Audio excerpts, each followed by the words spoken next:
Hello everyone, it's me Midwinter. Today we are going to back with another Heaven Barren video. This is my full time recording this because I keep fucking it up. So bear with me. Yes, we are going to get a autumn Heaven Harvest first half event overview. As you can see, we are going to get Unison Yamawaki. And we're going to get a new Memoria which is Vivi, Yamawaki, and Caroline Reaper. And we got an exchangeable Asran Irene. She is pretty cute. And we're going to get a new event story. If I were able to, I will stream this event main story in my main channel, so follow.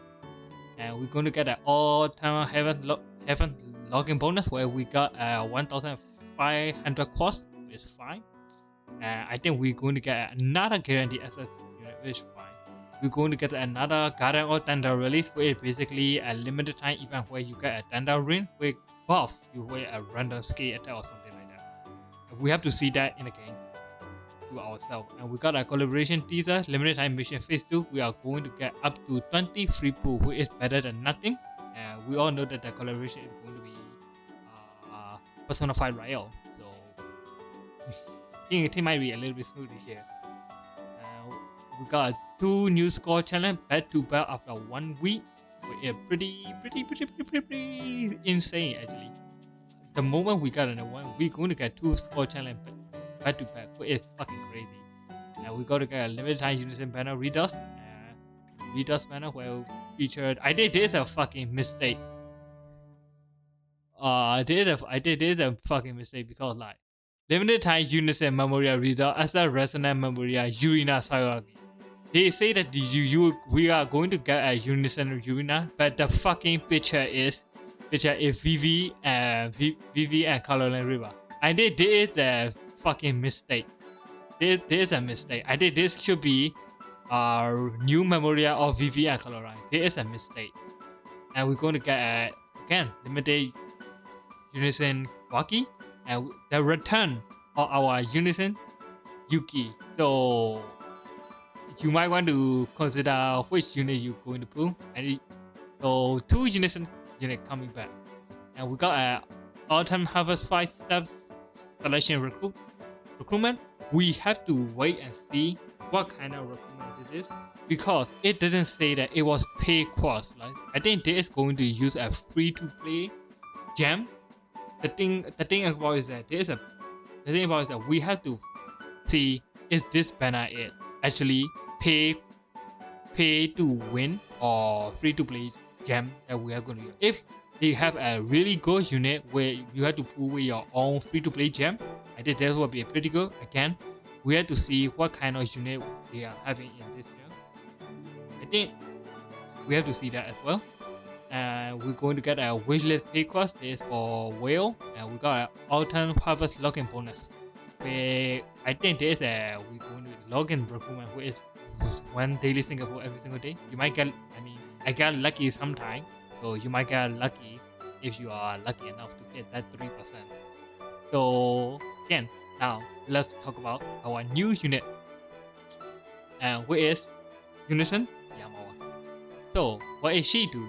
She is a dog attacker. Her first skill is a Yamawaki 7. She gives an ally to Yamawaki 7 or Yamawaki status, which increase.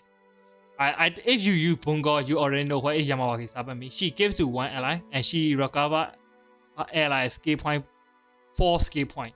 But she does not recover herself, but she recover 4 skill point to her ally, and she got a first additional turn, which is pretty good. She got additional turn. So my opinion is that if you're going to use a team where Unison Bungo and Unison Waki in the team, so in my theory is that since they are both fall into the 7 or Yamawaki, they immediately have this Yamawaki started when the start of the battle. The thing is that when Bungo use his dance ability, only reverse unit Yamawaki 7, right? But this Yamawaki Unison Waki can fix that issue where the only 1 character missing that Yamawaki 7 that given by Bungo.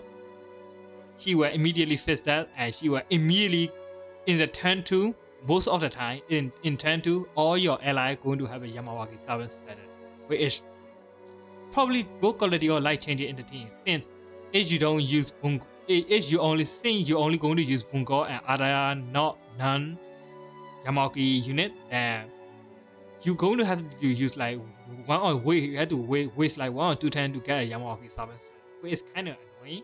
But since Waki now has this ability to do that as well, I think it's pretty okay that the thing is going to run pretty smoothly, and we are going to talk about her limit break 4 when we start it. Now her ability is 0 cost SP. She have 7 hit count by 3, so she get a hit count by 3, and it has like 25% G, so she going to have 75% percentage hit because there's a 3 hit, so which is pretty good. And she hit 10 hit AoE attack, which is incredibly strong.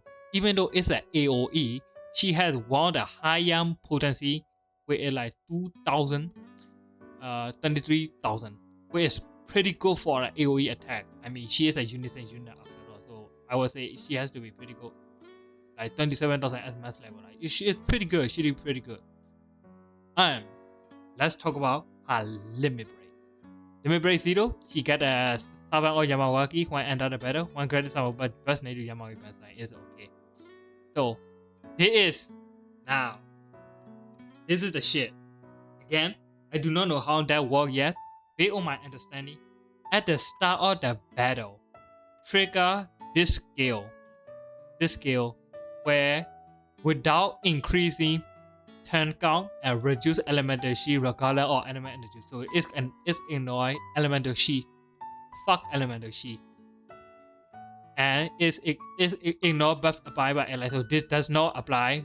The ally buff does not apply here, and command skill limited to 3 use. So I think she can only use this skill for 3 times. A limit break versus skill. So what did she does? She decrease all status by 100% for 1 turn. So enemy border will reduce by, like, if the enemy border had like 750, it will reduce to 650. It will increase. It will ridiculously do. You will do more damage while the enemy will deal less damage to you. Which I would say is pretty good. It's the same as Empowering and hacking you got from Unison Yuki. It's the same thing, but 100% is still 100%. And she is also a 6 hit AoE attack. It's not 10 hit anymore, it's 6 hit AoE attack. But this shit is crispier.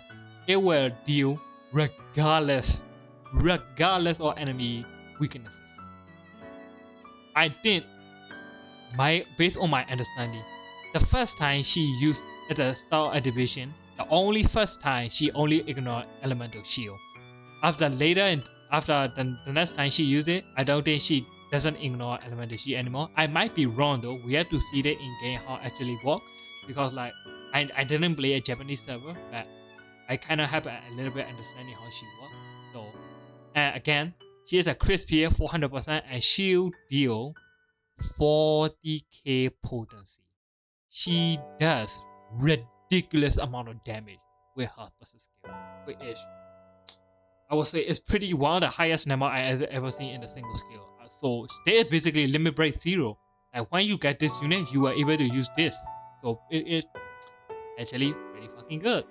So let's talk about her limit break 1, which is every number of entity with the ally has a Yamawaki 7, he recover 1 skill point. So every unit that has Yamawaki 7, she will recover 1 skill point every single turn, not the start of battle, every single turn. So basically, you will recover 1 extra skill point if you have Yamawaki 7 status. So it's pretty good. Her limit break 3. Her limit break 3 is the same as Bone God limit break 1, where you use a skill less than 8, she increase damage by 100%. It is stacked, by the way. If Bungo has limit break 1 and Yamawaki has limit break 3, this shit turn into 200%. So it does stack, because like both are count at a different thing, because they both come from different units. So those they were stacked. It was basically 200% skill attack damage, which is pretty fucking good.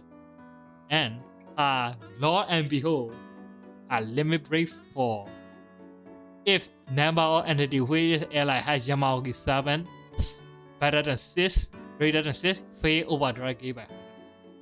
It is basically the same as Unison Bungo, where if the all the ally has Yamauchi 7 set, you will get 100% overdrive gauge. So if you have a team or limit break for Bungo and Yamawaki in the team, the moment everybody has Yamawaki 7, you get 200% OD gauge, overdrive gauge for free. Which is, you can get this shit in turn 2 as well. Like, you can do this shit in turn 2, 200%. This shit is fucking broken. How are they fucking... How are they... They know that... They know what they are doing. They want to spend your resources in the Unison current. That's why they made their limit break so fucking OP that it has to be the last one. It's so fucking expensive, but if you are willing to invest in a Bunko team, I would say it's a fucking good idea to do it now. So that is basically her kid. She has one slightly problem. Before we go to another unit, she has one slightly problem. She is limited in team building because you cannot use her outside of Yamawaki 17. You can use, but you have to try. She is also a dark attack unit, and one of her abilities happen to be a crisp here, and you can only use that shift for 3 times. So, is she good? Yes. You have to walk around her. If you are able to walk around her, I think she is a mess pool. But if you don't have thing to walk around her, if you don't have any unit to walk with her, I think she is skippable. If you want to pay, you have unit to walk with her, she is mess pool. If you don't, then she is skip. For me, I have to decide because I do want her as well. So let's move on to the next unit, which is Carlo Reaper. She is another fucking attacker. She's a thunder. She has let me turn it to level 10. She hit one single target attack. She only hit once, and she deal HP damage by 50%. But if the enemy is downturn less than 0, she will deal more fucking damage. Her potency as a single target attack is pretty high. However, later in this day, when you use Unison Karen, Unison Yuki, the moment you break the enemy, they have like downturn 1 or 2. So if you want to get a maximum potential of her, you have to nuke the enemy where the enemy has a downturn 0. This is our only requirement. I think it is easy to do, but I will talk about that later. And her second skill is she gives 3 turn mind eye to herself, and she is basically AOE Angel Wind, where she take all the AOE hit for 3 turns. The only problem is that this is not fucking Angel Wind. She will get hit. She also get hit, but other one of her ability has a survivability and deflect and restoration. So I think that's why she has this ability. There's no shit Angel Wind, but she cannot work with it. But you need other style. And her limit break 0 is at the start, but then the enemy is a down state.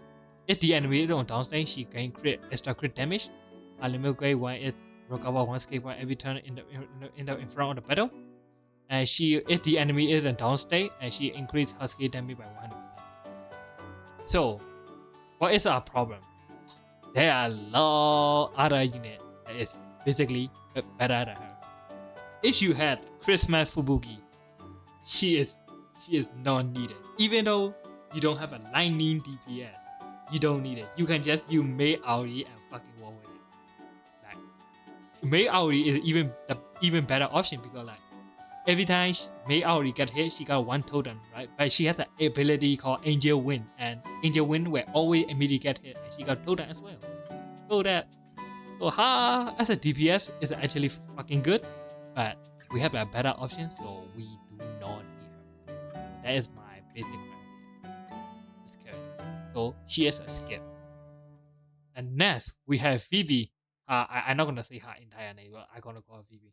Her skill is party carry. She increased all allied skill damage by 50%, and she recovers DP by 10% of the damage. She is basically Lifesteal as the same as Luca Diva as well. And she will increase your party defense by 3%, and she will recover these 3 skill points only to Ice Element style. She only recover skill points to Ice Element style. Now, those 2 skill on the top is not limited. Recovery for skill point 3 to Ice Element, they're fucking limited. And her passive skill, recover all skill you apply to Ice Element. So, what the fuck is this? It is basically when you are in the dungeon or the drill, you have a limited time of skill you per battle, right?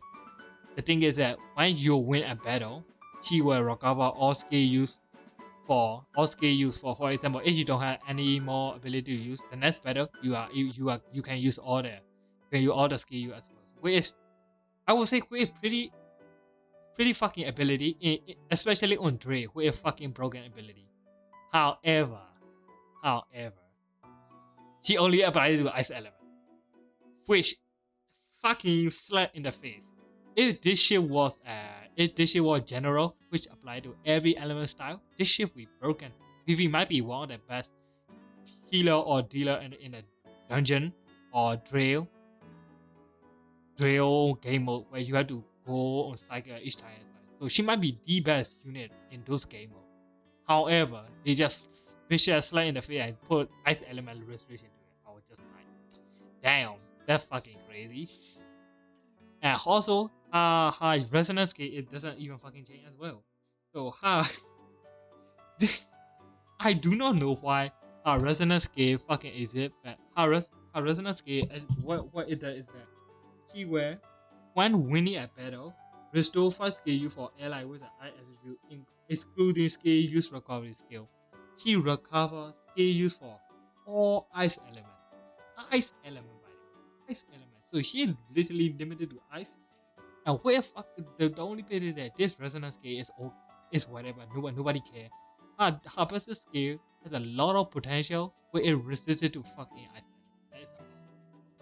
If the drill game mode is like the ice element type, then she will be pretty good. Other than that, she is not. Limit break 0 is recover DP after battle victory, recover 100% DP again, ice element. And she raised 100% defense, which is body defense by 10%, which is generally pretty good. Limit break 1, recover skill point 2, again, ice fucking element. And she recover party skill point again after battle victory, recover skill point, what is again, ice element. So she is basically fucking useless in ice score attack.